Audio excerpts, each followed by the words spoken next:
Hey y'all, it's Brandy and welcome back to the Antisocial Library. We are doing a book haul today. It's a medium-sized book haul. I'm going to categorize this as medium, but it feels like it's big because they're all very recent. These are the books that I've recently picked up or have gotten in book boxes and etc. So, seems kind of crazy, but here we are. So, let's just get into it. I thought I'd start with the book boxes that I've received and are expecting to receive because I still haven't gotten my book of the month box for May yet. It's in transit, so those aren't going to be included in this haul, but I did get my aardvark box, so we will talk about that, and I did get my Illumicrate box, so we will talk about that. So let's get into the book boxes. We'll start with Illumicrate. So this is I guess a little bit of a spoiler for the Illumicrate Evernight box for this quarter, but I did just receive this and I'm deeply obsessed with it. So it's the Japanese Gothic edition. Look at it. It's stunning. Absolutely. And then the back. It's great. It honestly is very stunning. Of course, the best part is always their under the dust jackets. Illumicrate Evernight does a great job with under the dust jackets designs. So I have not read this yet. And as you will see in just a moment, I have quite the reason to read this book. And that is because I have also received the copy from Aardvark. I did order this from Aardvark. This is Aardvark Special Edition. I didn't know the spoiler for Illumicrate going into it, so I didn't know that my Illumicrate box was gonna be Japanese Gothic. But honestly, I'm really glad that I got both because I'm obsessed with this edition. Like, I'm obsessed. So it has the regular US cover for Japanese Gothic, but one, it is signed, which my Illumicrate is also signed, but like, that's pretty cool. And then this is the moment where Aardvark is shining, okay? Because look at this. Look at this. This is insane. It's absolutely gorgeous. So this is my second copy of Japanese Gothic. So I'm really hoping I like this book. I guess we can just go ahead and jump into the other Aardvark books that I got. I just got my box in the mail literally yesterday, so I can talk through these. The actual selection that I got for the month of May is The Girl with 1,000 Faces by Suni Dean. This is absolutely a cover buy. I'm not gonna lie to you. I'm not even gonna pretend any different. I bought this because of the cover. So, but as it turns out, it does actually still sound good. Blurb from Hannah Kanner, which is the author of Godkiller. It says it's a dark and compulsive and liable to break your heart and steal the pieces. If you like tales of horror and hidden past, this one is for you. Suni Dean is a master of the art of storytelling, and this book is bound to be an immediate classic. It is a gothic tale set in historical Hong Kong. And it says that it meshes ancient myths and local legends into a haunting story of ghosts, grief, and women who will not forgive. And that's really all I need to know. And then I did get 2 add-ons this month to my Aardvark book box because there were 2 books that have been calling to me, and I don't know why, but I wanted to just go ahead and pick them up. And the first one is The Poet Empress by Chantal. This is something that I have purchased solely based off of the popularity and other people reading it on BookTube. So there is that. I don't really know what it's about. But it says, in the waning years of the Azalea dynasty, the emperor is dying, and the land is consumed by famine, and poetry magic is lost to all except the powerful. So it's about poetry magic. I mean, honestly, I saw Gavin from Gavin Reads It All read this and enjoyed it. I thought it was enjoyable, and the cover got me, and I just kind of am loving these really unique magic systems lately. Magic systems set in poetry just seems really intriguing to me, and we're supporting Asian authors this month, so that was a part of that as well. It seemed really fitting to just go ahead and throw this in here. Last one that I got is one that I have had on my wish list for a very long time, and it just never pulled the trigger, and I don't know why, but I ended up just going ahead and doing it, and it's Canticle by Janet Rich Edwards. This is a historical fiction, and it really, really, really intrigues me because I'm a huge historical fiction person. I love it. And this says it's a masterful debut novel following a spirited young woman's explorations of faith, agency, and love in 13th century. Like, that is a time period that we don't really get a lot of writing from, and this just seems really interesting to me. So we're following women, and I love women, and their headstrongness that's obviously going to be problematic in the 13th century. So I thought I'd give it a try, and once again, color me surprised. The cover is stunning. So I bought it for also the cover. So yeah, that is all of the stuff that I got from the book boxes. Like I said, I still order from Book of the Month. I just haven't received my box yet. So that'll probably be included in like the next haul that I do. But that is coming to my house right now. Because I do have a Book of the Month and an Aardvark subscription. So there is that. So next I just have a couple of books that I have purchased that I just ordered because they seemed intriguing to me, or I needed one for my in real life book club.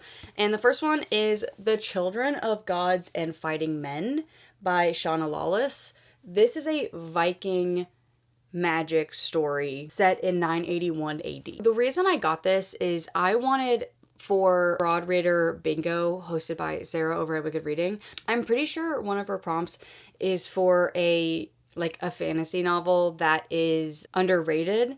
So I actually did some research and I looked into some of the best fantasy novels that don't get the hype that they should have. And this came up pretty frequently, especially on Reddit. And if I trust anything, it's a subreddit. So this came up a couple of times. So I figured I would just go ahead and order it and see what I think about it. But it is set in Dublin, and it is about the widow of the Viking king, and she is an immortal who can do fire magic. So I love that it's set in Ireland. I love that it's Viking-esque, and I love that it has a magic system with fire. So I'm intrigued about this, and I'm excited to get to it. And then I picked up Isola by Allegra Goodman. This was an in real life book club pick for my book club that I'm in, and I didn't read it and I didn't go to the meeting. So this is still on my TBR. I am still interested in it because it's a historical fiction set around women, which I love, but I have no real inkling to pick it up immediately, so I don't know when I'm going to get to this, but I am excited to have it on my shelves because I've heard really good things about it, and it is Reese's book club pick, so there is always that. And then of course I ordered Caretaker by Marcus Kluwer. This is his new release. It just came out in May. He is the author of We Used to Live Here, which was a 5-star book for me. I loved it very much, and I'm hoping this gives us the same vibe.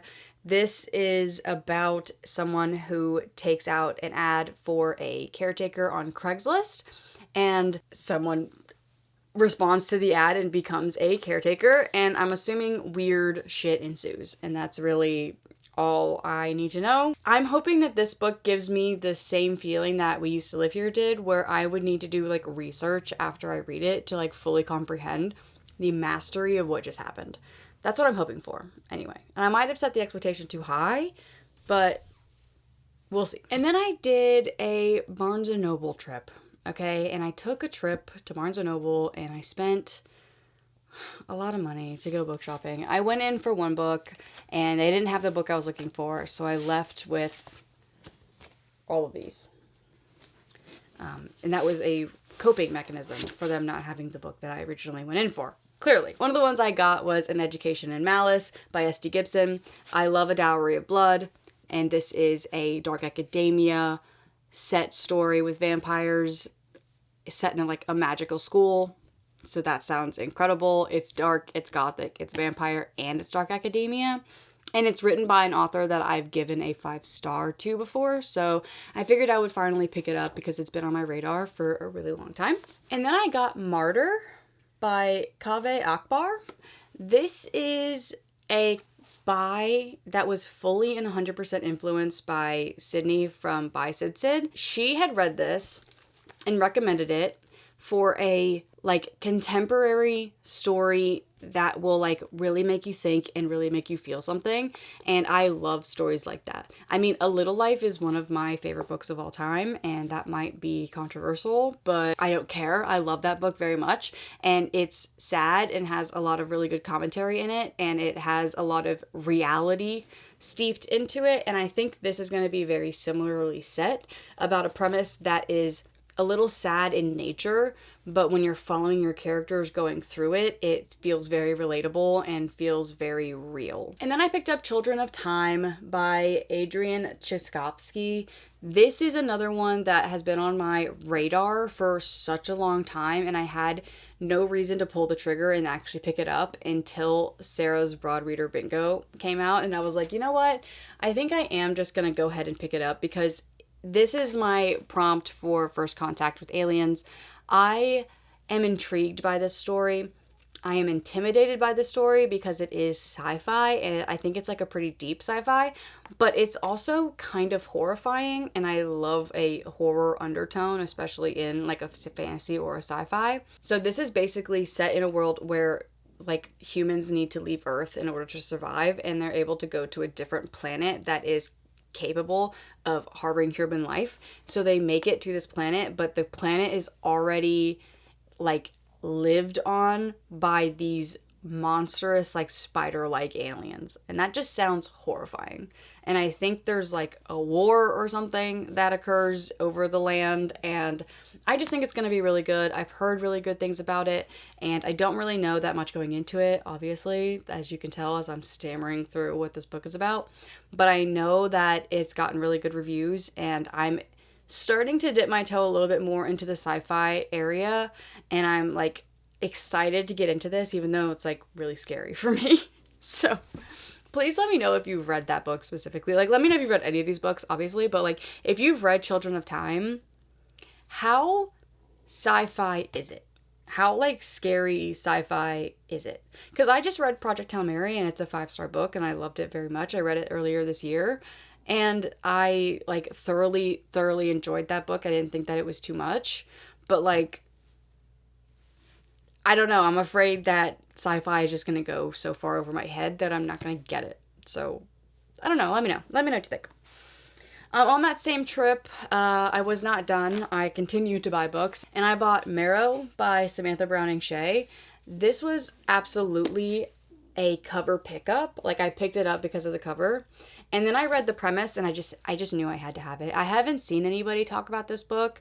I don't know if it's like a really popular book, and I've just not been in the side of the internet that is talking about it, but it sounds really interesting. So it's basically it's basically following this coven of witches, and they are able to access their powers once they give birth. Unfortunately, if you cannot have children for any way, shape, or form, for any reason, you are not able to access your power. So what this coven does specifically is they come up with a way, somehow, to get pregnant and give birth for women who normally wouldn't be able to. And I think it's gonna be horrifying. It's categorized as a like gothic horror, so I'm really intrigued on what that means for this coven and like what that means for the children that are being born. Like, what is this basically? And it just sounds really intriguing to me, so I'm excited to get to this. And then I got one of the most anticipated books that has been on my radar for a very long time, and I'm excited to get to it, and I don't know why I have waited this long to buy it, but I finally just bit the bullet. And it's When the Wolf Comes Home by Nat Cassidy. Now, no one is telling anybody but what this book is about, and they're doing it for a reason. Every single person that I've seen says you don't need to know what this book is about going into it, you need to just go into it. So the premise is very vague, even on the back of the book it's very vague, and so it's essentially about this girl and this boy that she's babysitting, and they kind of come into contact with the boy's dangerous dad, and just crazy things start to ensue from there. It's a werewolf story. It's a horror, and it's something that I am so excited to get to. And this is also on my TBR for Broad Reader Bingo. But also, I know that I said that I wouldn't buy a book for horror bingo TBR. I know that I said that, but this is a story with an animal on the cover, so then I wouldn't have to read a Stephen King out of order. So this is a real possibility for that one as well. Since I already bought it. I didn't buy it for horror bingo, but I realized after the fact that it would match the prompt. So there is that possibility. I've also realized that the cover of We Call Them Witches also has a fox on it.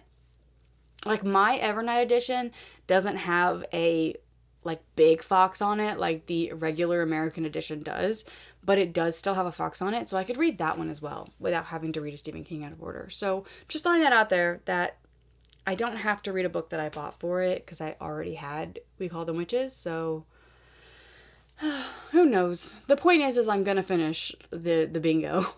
So I'll find books that match, I promise. And the last book that I bought on that trip in particular was Honeysuckle by Bar Friedman Tell. I saw a couple people talk about this on the internet and it seemed intriguing to me, and then of course the cover is absolutely stunning and it was $5 off, so like, what do you mean? But it is a lush, dreamlike, wholly intoxicating novel with the elegant lyricism of modern fantasy and the deep dark roots of ancient folklore. Honeysuckle is a fever dream that I won't soon forget. And Ava Reed from A Study in Drowning wrote that blurb. And then the actual blurb for the book says, once upon a time, on the edge between meadow and forest, there was a lonely child with only his sister for company. In exchange for being left in peace, his sister made him a playmate, Day, a girl woven from flowers and words. And for the first time, this boy, Rory, had a friend. And I think it's going to be kind of horrifying and also like really sweet at times for this relationship between this flower child and this young boy. So I'm excited about it. I'll get to it eventually. Okay, so the next stack that I have is all at the fault of my friend Amanda. So you've heard me talk about her. She came to visit me here in Tennessee and we went book shopping and I bought some books. And by some, I mean a lot. But what was cool is in our book shopping adventures, we actually found an indie bookstore that is closer to me than I would have thought that I thoroughly enjoy. So like I will be going back to this bookstore. But for now, I'm going to talk about the books that we got at Barnes & Noble when we went on this trip. And then I will tell you about the books that I got at the indie bookstore, which is called Neighborly. They're a really cute place in Maryville, Tennessee. If you are local, you should definitely check them out. But that was a fun time. But the thing is I did some damage at Barnes & Noble first. And by damage, I mean like I did some damage. Okay? And the reason we did damage is because we were celebrating the fact that this channel has gotten to 1,000 subscribers already. So let's just take a second to appreciate that. And I just want to say thank you so much for watching me just yap about books and sit down and talk about my passions with you for a while. It's been so fun. And I love the community that we have here. And I just love talking with everybody in the comments and engaging with everyone. And it's just been so incredible, and I've already met so many amazing people, and I just can't wait for this to be even more of an opportunity for us to just like gush together about the things that we love. And I don't know, I just thank you so much for being here. I really appreciated it. It's insane to me that we are already at 1,000. I love every single one of you, and we went to celebrate getting 1,000, and so I bought 5 books. So there is that. But one of the books that I got was Half City by Kate Golden. This is absolutely a book that I bought solely off of everyone loving and reading it. I'm pretty sure Olivia from Olivia Reads a Latte and Mel from Mel Reads have read this and they thoroughly enjoyed it. It's dark academia type setting, and I'm like so engrossed with that type of story right now, like a magic school dark vibe with a fantasy aspect. That is like so my thing right now. So when I saw this, I was like, okay, I will absolutely have to just at least pick it up and try it because a lot of people are liking it, and I think that maybe I can be one of those people as well. But it says, "Welcome to Harker Academy for Deviant Defense. Keep your dagger sharp and your wits even sharper." So it's essentially about this school that teaches deviant defense, which is demon hunting. And you're following our main character who didn't realize that there was an entire community of other people that also hunted demons. She just thought she was the only one that was inherited by her parents. And so now she has been introduced to this whole world of deviant hunting, and she has to go to this academy and, school and learn the proper way to hunt demons. And I'm sure that there's going to be a romance because there is a man on the cover, and I just think it's going to be such a great time. I think it's going to be such a fun fantasy book with demon huntings. I just think that sounds incredible. So hopefully it lives up to the hype, because I've hyped it up in my head pretty high based off of everyone else's ratings, so I hope I like it. The only thing I'm concerned about is that it's a little young. Is this YA? Can someone tell me if this is YA? Because I don't actually know. I didn't look. I don't know. But I sometimes struggle with YA fantasy, so that's why I'm a little hesitant about it, but I am excited for the premise. That sounds incredible. Along the same lines of fantasy, I bit the bullet and finally got this book that has been on my radar for so long, and that is When the Moon Hatched by Sarah H. Parker. First of all, this edition, I could do that all day. I could literally do that all day. But it is a stunning book. It's massive. It's huge. But it also has a premise that really, really, really engages me. It says it's a fast-paced fantasy romance featuring an immersive, vibrant world with mysterious creatures, a unique magic system, and a love that blazes through the ages. And I know that you are following an assassin in this story as well, which would actually, again, fit for a prompt for broad reader bingo. Just saying, I could read that for the assassin. It is the beginning of another series, which I don't love. I don't love that. There's a lot of books that I've bought actually that have the beginning of the series. I'm pretty sure Half City is also the beginning of another series, but it is what it is. You know what I mean? But one of the things that I did get at Barnes & Noble is the last book in a series, and I got The Mother of Death and Dawn by Carissa Broadbent. This is the third and final book in the War of Lost Hearts trilogy. I had read Daughter of No Worlds for Shelf It or Stake It and thoroughly enjoyed it. I shelved it. I thought it was fantastic. And then that means the next book is, I'm looking, Children of the Fallen Gods, and I've heard so many people say that if you loved the first book, the second book is even better. It gets even better in the series. And so I saw this at Barnes & Noble and I was like, I just want to go ahead and complete the trilogy. I want to own all of them so that if I do want to binge them, I can. And also so they're complete on my shelves. So, and it felt justified because I had already read the first one. I had already read the first one and enjoyed it, so it felt justified to buy the third one of the series. And then I also got A Natural History of Dragons by Marie Brennan. It's a dragon story. I'm in. That's really it. It's about a dragon naturalist, and that's really all I know. I have absolutely no idea what this book is actually about plot-wise, but it's a series that people, if they love it, they love it. And I think I'm going to be one of the people that loves it. So I went ahead and picked it up so I can add it to my dragon shelf. So that's really the only logic that I had for that one, to be honest with you. And then on that trip, the last one I got was You Did Nothing Wrong by C.G. Drews. This is their adult debut. So I had read Don't Let the Forest In, and I'm going to read Hazelthorn very soon. And this is their adult debut into horror. And I loved Don't Let the Forest In a lot. So I'm really intrigued to see what they do with a adult horror aspect. But this is essentially about this family living in this home, and they're doing home renovations, and the child in the family is an autistic child, and he starts to say that the walls are unhappy and that the house is unhappy and that they are mad that the work is going on in the house. And it's creepy and it's a haunted house story, and I think it's gonna be incredible. I have really high expectations for this book. I really think I'm gonna like it, and I am super excited to get to it. But yeah, those are the books that I bought at that Barnes & Noble trip, and then now we're gonna talk about the two books that I got at the indie bookstore. So these books were actually purchased for me by my friend Amanda as a celebration for 1,000 subscribers. So thank you so much, Amanda. I love you. We had such a great time at this bookstore specifically. We loved looking around. They had great book selections. It was just a really great time. And so when she offered to just like go, actually didn't offer, she demanded to actually buy these books for me. It was so great. It was such a great time. And I can't wait to go back to this indie bookstore. This is definitely my new shopping place. So expect to see more hauls from there. But one of the things that I got was this edition of Dracula. So if you don't know, I collect Dracula editions. And I've been collecting editions from Dracula for years now. Years. I think this is my 33rd copy of Dracula that I own. Some of them are like scholastic copies that I annotate to filth.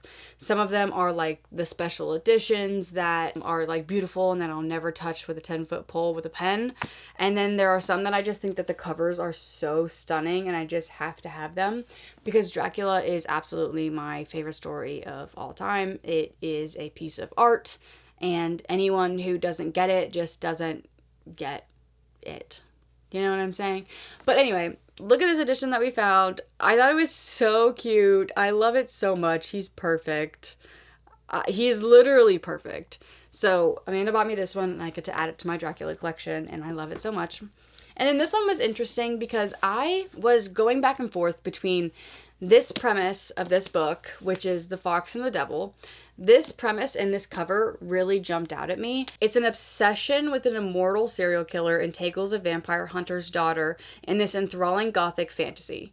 Okay, so I was like, okay, this premise sounds really good. You're a vampire. It's following Van Helsing's daughter, and a monster obviously is going to be a part of it, and a vampire I'm sure will be a part of it, and it's like kind of a fantasy gothic romance type book, and it just seemed really interesting. But I was going back and forth between purchasing this or purchasing Lucy Undying, because Lucy Undying is a book that has been recommended to me personally so many times, once again because of my love of Dracula. And Lucy Undying is it's a Dracula retelling basically, or a continuation with an alternative ending type of thing, because it's if Lucy had survived Dracula's grasp and went on with her life, you know, and sought revenge and things like that. So it just seemed like the perfect book for me. And I was having a moment with Amanda. I was like, I don't know which one to get. I don't know if I want to get Lucy Undying or if I want to get this one, because this one really jumped out at me from the shelf. And so dumb. Guys, this is the same author as the author of Lucy Undying. It literally says it right here.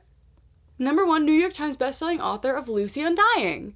And I was like, this is a sign. Me and Amanda are both like, this is a sign. You need to buy this book and read this book because it jumped out at you. And like, you're always going to remember that you wanted to read Lucy Undying. So I will get Lucy Undying eventually, but like this just seemed serendipitous. This just seemed fated. So I'm super, super, super excited to get to this one. And I'm obsessed with the cover. I love foxes, apparently. I didn't realize that I loved foxes, but I think I do because I'm drawn to every cover or every painting or every anything with foxes on it. So this is by Kiersten White, who is the author of Lucy Undying, and this is a vampire Dracula retelling with Van Helsing, so it makes sense, and I'm just super excited to get to this. Those are all of the books that I have hauled recently. It's a lot, I'm not gonna lie, but it'll be fine. It'll be fine. I had a goal to read down my physical TBR, and I still think at the end of the year, as long as I have less books on my physical TBR than what I started with, then I think that's a win. So we're gonna go for that. And it's only May. I have time. To read these books, and I also have time to buy more books. So it really goes either way. But yes, if you have made it this far, go down below and leave me a fox emoji. Is there a fox emoji? Leave me a fox if there is. Or if not, then why don't you leave me the rose? Leave me the rose emoji for you do nothing wrong. So either a fox or a rose or both. Okay, so let me know if you made this far, and also let me know if you've read any of these books or if you have any of these books on your TBR as well, because I love to talk about books that we can possibly read together. That's always such a great time. But yeah, thank you so much for watching. I really appreciate it, and thank you again so much for 1,000 subscribers. It's been so fun. I'm so glad to have you all here. It's been literally like some of the most fun that I've ever had in my life, sitting down and talking to this camera, which is actually just you guys. And it's been beautiful, and I really appreciate it. And I'm going to get sappy now, and I don't want to, so we're going to leave it there. Thank you for watching, and just remember to read well and rest well, and I will catch you in the next one. Bye.